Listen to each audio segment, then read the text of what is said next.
अन्यों को बहुत खुशी हुई है भाई। सीधी बात हम है। अकेले जलील हम नहीं अकेले हुए। चले देखो, कहते हैं इंग्लैंड ने विकेट्स फेंकी हैं, तो it's all about the mindset that you have to take along.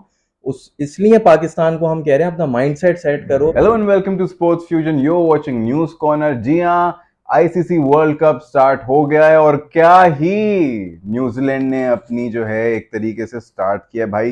तालियां। अब इससे डर ये थोड़ा सा कम हो गया है हमारा कि जो पाकिस्तान वार्म अप मैच में जिस बेदर्दी से हारा था, इंग्लैंड ने एक्चुअल मैच में विद फुल स्ट्रेंथ जिस तरीके से हारे हैं भाई, बताओ यार दानिश कि क्या हुआ है। मतलब 283 का टारगेट दिया था, 34 ओवर्स में आई थिंक हो गया कंप्लीट। 36 36 ओवर्स 36। में कंप्लीट हो गया, 14 ओवर्स पहले। और इनके जो ओपनर्स हैं रविंद्रा, जो है वन डाउन आया था, यंग तो परफॉर्म नहीं कर पाए, लेकिन रविंद्रा एंड कॉनवे भाई 150 120, मतलब ऐसे लग रहा था कि मतलब बच्चों के साथ कोई सी टीम डी टीम खेल ली थी। दानिश क्या कहोगे, ये डर लग रहा है या ये एक अच्छा साइन है, क्या है? यार, वन साइडेड मैच हुआ है, एक्सपेक्ट नहीं किया था।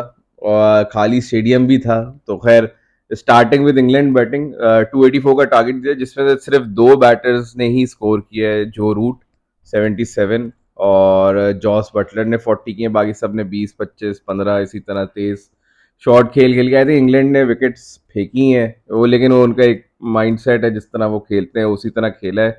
But it didn't click today. I think उनका स्कोर भी जो 340 या 350 के करीब होना चाहिए था। I think they were 50-60 shot.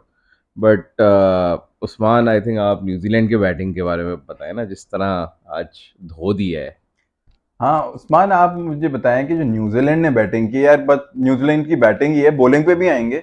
Batting पे बताओ, मेरे हिसाब से तो यार रविंद्रा ने जैसा खेला है, आप भी उसके फैन ही हो गए। आप बताएं कि एनालाइज करें कि हुआ क्या है ये बॉलर्स के साथ है। सबसे पहले, आपको लग नहीं रहा पूरी वीडियो में हंस रहा हूँ? हाँ। मतलब हम पाकिस्तानियों को बहुत खुशी हुई है भाई। सीधी कि बात हम है। अकेले जलील हम नहीं अकेले हुए। चले देखो, आज ही बदल लिया साला। हम वार्म अप में जलील हुए थे। हमारी बी स्ट्रिंग बॉलिंग खेली थी, उनको मारा था रविंद्रा ने।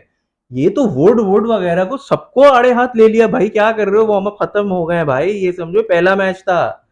बट खुदा की कसम, मैंने मैच देखा है, रविंद्रा ने जितनी खूबसूरत बैटिंग की है, वो मुझे सईद अनवर और क्रिस गेल का मिक्स लग रहे थे। और कॉनवे तो आपको पता ही है, आईपीएल में भी उन्होंने कितना स्कोर किया है। मतलब ये कसाईयों वाला हाल किया है इन लोगों ने। और इंग्लैंड को जो सब फेवरेट्स कहे जा रहे थे, सब सारे एक्सपोज हो गए। तो मैं पहले भी बता चुका हूं कि ये वर्ल्ड कप में बहुत ज्यादा सरप्राइजेस होंगे।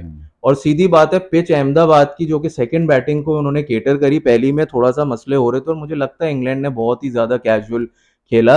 बट न्यूजीलैंड ने, हालांकि वो सैम करन ने बॉलिंग अच्छी कर रहा था, लेकिन वो जिसने अटैकिंग माइंड से आया, वो अपना वार्म अप वाला फ्लेयर छोड़ा ही नहीं था, उसी से मार मार के बहुत अच्छा लगा न्यूजीलैंड को तो देख भाई के। न्यूजीलैंड की परफॉर्मेंस बहुत ही क्लिनिकल, बहुत प्रोफेशनल। और जो इंग्लैंड की परफॉर्मेंस थी वो उसमें लग रहा था कि थोड़ा सा कैजुअली थ्रो कर दिया अपना एक वो, हाँ माइंडसेट से खेलते हैं बेसबॉल वाले, लेकिन बहुत ही अगली तरीके से विकेट्स अपनी थ्रो अवे की। थोड़ा सा मैं बात करूंगा स्टेडियम पे, ये वही स्टेडियम है जहां इंडिया पाकिस्तान का मैच बिग क्लैश होने वाला है। इतना बड़ा स्टेडियम है, मेरे ख्याल से 30-40,000 लोग आ गए थे, फिर भी ये लग रहा था कि खाली है। तो उस्मान, स्टेडियम बड़ा मजेदार है, बड़ा अच्छा है, बहुत ही कमेंट करेंगे कि यार इंडिया ने बड़ा अच्छा वो वार्म अप मैचेस वाला, हैदराबाद की तरह नहीं कि पोटियां पड़ी हुई हैं सीटों पे, लेकिन स्टेडियम पे तो कमेंडेबल है। लेकिन थोड़ा सा मुझे बताओ कि जो कंडीशंस थी, इस पे आपको क्या लगता है आगे के मैचेस और इंडिया पाकिस्तान के मैचेस में क्या की टेक अवे हैं, इस पे थोड़ा सा यार, वो करो। कंडीशन तो बिल्कुल कन्वेंशनल इंडियन पिचेस थी, बिल्कुल टेलर मेड। जिस तरह इंडियन अपनी वो बातें कर रहे थे कि आईसीसी के हाथ में, मुझे तो नहीं समझ आ रहा आईसीसी के हाथ में क्या है। चीटिंग करता है तू। चीटिंग चीटिंग चीटिंग करता है तू। कोई टिंच ऑफ ग्रास नहीं है उस पे। बॉलरों का कब्रिस्तान बना हुआ है वो। यार खुदा को मानो, वर्ल्ड कप खेल रहे हो, थोड़ा तो कोई कंपटीशन दो, कंपेटिटिव पिच रखो। उसमें कुछ भी नहीं था भाई। पिच तो बहुत ही, मुझे लगता है सेकंड बैटिंग में और ज्यादा, आपने जैसे देखा, आसान हो गया था। दानिश मुझे ये भी बताओ कि यार, coming on to the pitch and everything and Indian conditions, क्या तुम्हें लगता है बॉलर्स जो हम बात कर रहे थे कि जो बहुत फास्ट पेस बॉलर्स हैं, उनमें ऑब्वियसली हमने देखा है अपार्ट फ्रॉम स्टार्क, बोल्ट भी पेसी है लेकिन वो 150 क्लिक्स वाला नहीं है। तो स्टार्क हो गए, हारिस रऊफ हो गए, वुड हो गए, ये जो बहुत पेसी बॉलर्स हैं, ये मुझे, हमने देखा है कि यार फॉर्म अप में भी वैसे भी पिट रहे हैं। और वुड तो मेन मैच में पिट गया। तो क्या लगता है कि यहाँ पे पेस से ज्यादा, क्योंकि बैट पे बॉल काफी अच्छी आ रही है, तो जो सीमर्स हैं जैसे सैम करन टाइप, या हमारी टीम में हसन अली है या बुमराह है, ये इस टाइप के लोग, तो हसन अली पे इन्होंने मुझे देख लिया। मैं पेस की बात कर रहा हूँ, एक्यूरेसी की बात नहीं कर रहा। हसन अली भी पिटेंगे बहुत ज्यादा। तो यार उस टाइप के बॉलर ज्यादा चलेंगे अलॉन्ग विद स्पिनर्स, या पेस में आप अगर बिल्कुल पेसी बॉलर्स भी एक थ्रेट हैं? ये देखिए, आई थिंक सही कहा आपने, pace is always a threat, but उसकी अगर लाइन लेंथ ठीक हो तो वरना वो बैकफायर कर जाएगा। वो बैकफायर कर जाए। जैसे वुड ने आज बहुत शॉट करी है, लेग साइड पे करी है, उसको पुल भी पड़े, आउटसाइड ऑफ भी रखी है। तो पेस में आपको की लाइन लेंथ बड़ी कंसिस्टेंट होना जरूरी है। But yes, you are right कि यहाँ पे जो ज्यादा सीमर्स हैं, जो जैसे ये आपने हेजलवुड है या सैम करन है, तो ये आई थिंक उनको मूवमेंट्स से थोड़ी सी हेल्प मिल जाती है। तो आई थिंक अभी तक तो हमने यही देखा है अलॉन्ग साइड स्पिनर्स, ये जो 150 क्लिक्स वाले हैं, इनको मार ही पिटी है, बट लेकिन उनकी बॉलिंग भी कंसिस्टेंट नहीं रही है। कंडीशंस की यही बात है कि इसको ऐड ऑन करेंगे कि कैप्टन कॉन्वर्सेशन में बाबर आजम से भी पूछा गया कि यार एशियन जो है ना, इंडिया में आप पहली दफा आए तो कंडीशंस क्या है, उसने ये कहा एशियन कंडीशन सिमिलर ही होती हैं, बस यहाँ पे एक डिफरेंस ये बाउंड्री का है। तो बिकॉज ऑफ द बाउंड्री आपके जो बॉलर्स हैं उनको मार्जिन ऑफ एरर बहुत कम मिलता है, कि थोड़ी बहुत भी इधर उधर आपने दे दी, ऑफ पे दे दी, या लाइन लेंथ आपने कंट्रोल नहीं की, तो वो सीधा जो है छक्का जाता है। और पेस अगर एक्स्ट्रा है तो मुझे लगता है कि बैट पे बॉल और अच्छी आ रही है। तो थ्रेटनिंग है, जो हारिस रऊफ का हमने हाल देखा था कि वो 97 रन खा गए थे वार्म अप मैच में, तो कहीं ये बहुत ज्यादा जो है कंसर्निंग फैक्टर है हमारी बॉलिंग के लिए। की टेकअवेज बताओ कि यार उस्मान ने भी यही बोल दिया कि कोई फेवरेट्स नहीं है, और मुझे भी ऐसा ही लगता है कि ये ऐसी कंडीशंस हैं कि यहाँ पे कोई छोटी टीम भी एकदम से कोई क्लिक कर गया तो कुछ पता नहीं है। तो फेवरेट्स कौन है नहीं है, मेरे हिसाब से अब हम लोग थोड़ा सा क्लूलेस हो गए, क्योंकि इंग्लैंड बहुत स्ट्रांग टीम हमें लग रही थी, लेकिन जिस तरीके से आज हारे हैं तो बहुत ही हमारे लिए तो एक सरप्राइज ही था। ये बताओ कि यार उस्मान, की टेकअवेज इस मैच के क्या हैं, और फिर अब कल जो है मैच है पाकिस्तान नेदरलैंड्स का, तो उसमें कॉम्बिनेशन उस पर भी बात करेंगे। पहले की टेकअवेज बताओ, इस मैच से क्या सीखा, क्या? यार मैंने तो भाई सीधी बात है इस मैच से यही सीखा कि अभी हम किसी को प्रिडिक्ट नहीं कर सकते। दूसरी बात है, जो टीम सबसे ज्यादा दिलेर है ना, वो लेके चली जाएगी। आप आज न्यूजीलैंड की भी बैटिंग देखते, ऐसी बात नहीं थी। वुड बहुत ही वेवर्ड चल रहा था या जो भी चल रहा था, उसकी जो अच्छी बॉलें भी थी ना, वो रविंद्रा और क्या कहते हैं कि कॉनवे हट हट के मार रहे थे। तो एक दफा once you settle in on the pitch ना, तो ये पिच आपको कॉन्फिडेंस दे देती है कि बैट पे बॉल आ रही होती है। और मुझे नहीं समझ आता इनके बैटों में से आवाज देखते हैं आप कैसी आती है, कौन से बैट यूज करते हैं मुझे नहीं आता, पर ये रख रहे हैं और वहां छक्के जा रहे हैं। तो it's all about the mindset that you have to take along. उस इसलिए पाकिस्तान को हम कह रहे हैं अपना माइंडसेट, तो आगे बहुत सारी चीजें आसान हो जाएंगी। अच्छा, पाकिस्तान से ये हुआ कि यार ये इंजमाम साहब भी वहाँ पहुंच गए हैं, और शायद सऊद शकील के साथ उनकी तस्वीरें आनी थी बिफोर द फर्स्ट मैच। तो इंजमाम क्यों पहुंचे वहाँ पे? दानिश, आपको क्या लगता है कि जरूरत थी जाने की, या ऐसी बिरयानी खाने चले गए? यार बिरयानी खाने गए और आई थिंक ट्रिप पे गए। मुझे नहीं समझ आया कि चीफ सेलेक्टर क्यों आउट ऑफ द ब्लू जाके आपकी टीम ड्रेसिंग रूम का मतलब पार्ट बस बन एक रहा है। एंजॉय करने के लिए, ट्रिप एंजॉय करने के लिए, प्रोटोकॉल एंजॉय हाँ, करने के बट आई डोंट नो, मैंने तो कभी नहीं देखा।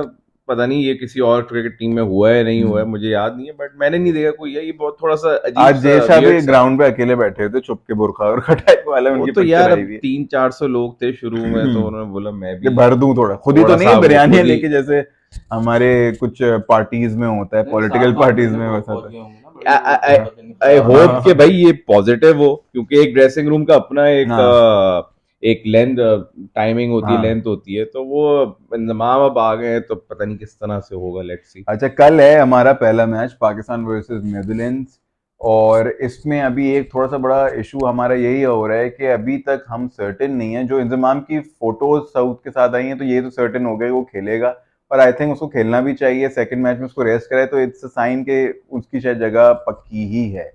कंसर्निंग फैक्टर ये है कि हमारा कॉम्बिनेशन क्या होगा, छोटी टीम या बड़ी टीम जो भी, सबके साथ, क्योंकि शादाब की बात आ गई, जिस तरीके से वो पथेटिक, घटिया और वेवर्ड बॉलिंग कर रहे हैं कि उनकी सारे लोगों ने हाथ खड़े कर दिए हैं। हफीज से लेके मिसबा से लेके बहुत सारे लोग जो है बोल रहे हैं कि उसको रेस्ट करना चाहिए अभी थोड़ा। नहीं, शाहिद आफरीदी और मुश्ताक अहमद का भी आता है टीवी पे, उन्होंने भी यही बोल दिया। तो मेरे हिसाब से ये बताओ कि यार कॉम्बिनेशन जो आप ऐसे तो नहीं कर सकते ना कि 2 मैच में बिठा दिया, फिर बड़े मैच में जो ये लोग बातें कर रहे हैं शायद अफरीदी वगैरह के रेस्ट करा दो, होगा क्या कॉम्बिनेशन, मुझे ये समझ में नहीं आ रहा। और क्या अप्रोच होनी चाहिए उस्मान, टोटल रखें क्या, पहले बैटिंग करें बॉलिंग करें, कॉम्बिनेशन दोनों चीजों पर यार डिस्कस मुझे थोड़ा सा ये लगता है हम लोग नेदरलैंड छोटी टीम से खेल रहे हैं, छोटी तो अब खैर कोई नहीं है यहाँ पे, कुछ भी पता नहीं होता, but Pakistan should go for chase. Okay. क्योंकि हम देखो हमें नहीं पता वो क्या सरप्राइज बैटिंग में लेके आएगा, कहीं को हम 300 पे आउट हो जाएं या हाँ। 325 पे, और हमारी बॉलिंग पे मुझे ट्रस्ट नहीं है जितना मुझे अपनी बैटिंग पे, और नेदरलैंड के बॉलर्स भी इतने कोई थ्रेटनिंग नहीं है।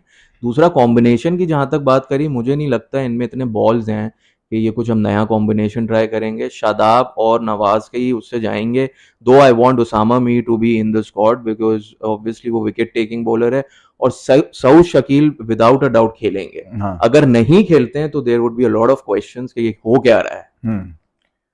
इसी क्वेश्चन पे दानिश मैं आपको पूछूंगा, मुझे ये बताओ कि यार सऊद शकील के I think certainty after Salman Ali Agha की पैथेटिक जो उन्होंने वार्म अप में किया है कि रन बॉल थी, थोड़ा लंबा खेल लेते, बाबर ने छोड़ भी दिया सारी 90 वगैरह करके, लेकिन उनके दिमाग में वही भूसा भरा हुआ है, उसी अप्रोच से खेलते हैं, उसी तरीके से आउट हो जाते हैं। शायद आपका भी यही है, वो एक छक्का मार के। तो यार मुझे ये बताओ कि तुम्हें क्या लगता है कौन से की प्लेयर्स हैं, जैसे उस्मान ने उसामा मीर की बात की कि उसामा मीर को होना चाहिए। यार अब इशू यही आ जाता है ना कि एक नया बिल्कुल बंदा आप लेकर आ जाते हो, हाँ उसको मैच वैचेस खिला दिया उसामा मीर को, लेकिन अब इशू ये है कि किसको बाहर करें, ये एक बहुत बड़ा क्वेश्चन मार्क है। तो आप बताएं कॉम्बिनेशन पे आपको क्या लगता यार मुझे मेरी प्रेफरेंस पूछ रहे हैं या कल कौन खेलेगा, मुझे जो लगता है उसका है, दोनों पे कमेंट कर दो। या मेरे ख्याल में जो कल आई थिंक प्रेफरेंस है वो यही है कि शादाब को नहीं खेलना चाहिए। शादाब को नहीं खेलना चाहिए आई आपको, थिंक ऐसा होगा आपको? होगा, मैं वही बोल रहा हूँ ना, दो अलग बातें होगा नहीं, बट मुझे लगता है based on the current form आप देख ही रहे हैं फ्रॉम एशिया कप, तो मुझे नहीं लगता सामावीर विकेटें भी ले रहा है। और आप आज का गेम भी देख लें तो न्यूजीलैंड ने सैंटनर ने बड़ी अच्छी बॉल हाँ, करी है, फिलिप्स ने भी अच्छी खेली। फिलिप्स ने की, तो बीच में स्पिनर्स का लेना तो जरूरी है विकेट्स। हाँ, तो उससे आप देखें तो शादाब की करंट फॉर्म पे जगह नहीं बनती, नहीं बनती। बट मुझे ये लगता है कि कल शादाब भी खेलेंगे खेलेंगे, और उसामा मीर भी खेलेंगे, नवाज नहीं खेलेंगे। नवाज नहीं खेलें? दैट इज व्हाट अच्छा, आई थिंक। इनकी ये प्रोडिक्शन है कि नवाज और शादाब में से नवाज नहीं खेलेंगे, और जो कि या शादाब को आउट करना ये लोग नहीं मेरे ख्याल से इतनी एक्सपेरिमेंटेशन नहीं करेंगे, और उसामा मीर खेलेगा। मुझे ये लगता है कि शायद उसामा मीर को शायद ना खिलाएं, ये वही कॉम्बिनेशन है। मैं भी उस्मान की बात पर एग्री कर रहा हूँ, लेकिन वो ब्लंडर होगा। उसामा मीर को जैसे दानिश ने कहा खेलना चाहिए, और उसामा मीर के साथ मेरे ख्याल से शादाब का कॉम्बिनेशन दो लेगी, मुझे नहीं समझ में आता। शायद नवाज, शादाब की जगह जो है ना मेरे हिसाब से भी बन नहीं रही, और अगर शादाब और नवाज खेल लेते हैं और सामा मीर को बिल्कुल आउट कर देते हैं, तो शायद ये उस अप्रोच से जाएं छोटी टीम में कि इफ्तिखार को 2-4 ओवर दे दें। अगर यार गलत मुझे होगा। मेरा लॉजिक जो लगती है ना, हालांकि मैंने बोला नवाज और Shadab, considering the fact Pakistani किस तरह करते हैं, लेकिन यार विकेट टेकिंग बॉलर आपने खुद मैचेस देखे हैं यार, कौन ले रहा है हमारे कोई भी स्पिनरों नहीं में? ले कोई रहा। भी, सिर्फ उसामा मीर आके उसामा मीर ने थ्रेटनिंग होता आके है, लिया। 2 विकेटें ले लेता है। तो हाँ, I think it's high it's time. High time that he should be in the squad. और वो अबरार वाली कश्ती तो चल गई, अब उसको छोड़ दें, अब क्या करें। उसके बाद अच्छा, आप एक थ्रेटनिंग और स्कोर हमारे लिए क्या होगा अगर हमें मिल जाए कि यार ये तो चेस से बाहर है, और क्या किस किस अगर हम चेस कर रहे हैं तो कितने रन तक हमने जो है रिस्ट्रिक्ट करना चाहिए considering the conditions and everything, और कितना अगर हमारी पहले हम बैटिंग पे आ जाते हैं टॉस हार के या जीत के वटेवर, तो कितना स्कोर करना भाई सीधी बात है, अगर पहली बैटिंग आती है ना 350 360 के बाद ही मैं सुकून से देखूंगा, क्योंकि मुझे इनकी बॉलिंग पे कोई ट्रस्ट नहीं है, ट्रस्ट नहीं। और पिचेस ऐसी हैं, कुछ हाँ, पता नहीं चल जाए कल को, बेइज्जती अलग हो और जाए। रन रेट का भी हाँ, फैक्टर तो आएगा ही और ना यार। सेकंड बैटिंग में आई थिंक विद नेदरलैंड्स 300 290, जो कि मुझे लगता है नेदरलैंड्स नहीं बना पाएगा, हाँ, लेकिन इतना कर लेंगे हम लोग।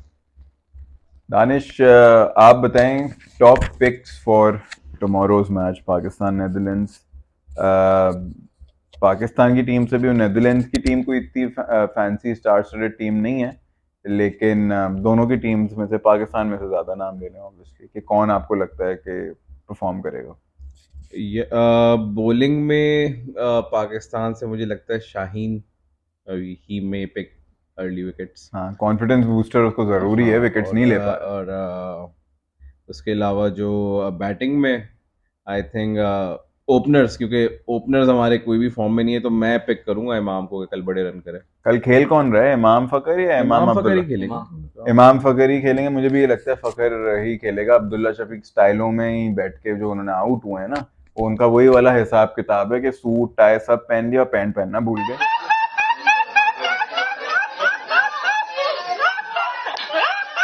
तो मेरे ख्याल से उनको जो थोड़ा सा जो है ना स्टाइल साइड पे करें। फखर जितना भी वो कर रहा है, फ्लॉप हो रहा है, सारी चीजें हो रही है, उसको फ्लैट ट्रैक्स में चांस दे देना चाहिए, और स्पेशली छोटी टीम के साथ। तो ये हमारी प्रोडिक्शन, इंशाल्लाह पाकिस्तान टू विन होपफुली, इंशाल्लाह फिंगर्स क्रॉस्ड इंशाल्लाह। और अच्छा सा स्टार्ट हो पाकिस्तान का, आगे के मैचेस और टफ होंगे। और आज के जो मैच है हमें पता चल गया कि भाई कोई भी फेवरेट्स नहीं है, और कितना रूथलेस गेम होने लग गया आगे का। हम बहुत एक्साइटेड हैं वर्ल्ड कप के लिए, एंड आई एम श्योर आप लोग भी हैं। तो हमें फॉलो करते रहिए, हमारे यूट्यूब जो है पेज को सब्सक्राइब करें, फेसबुक और इंस्टाग्राम पे हमें फॉलो करें, और हम ऐसी एक्साइटिंग वीडियोस के साथ आते रहेंगे आपके पास। Till then keep watching.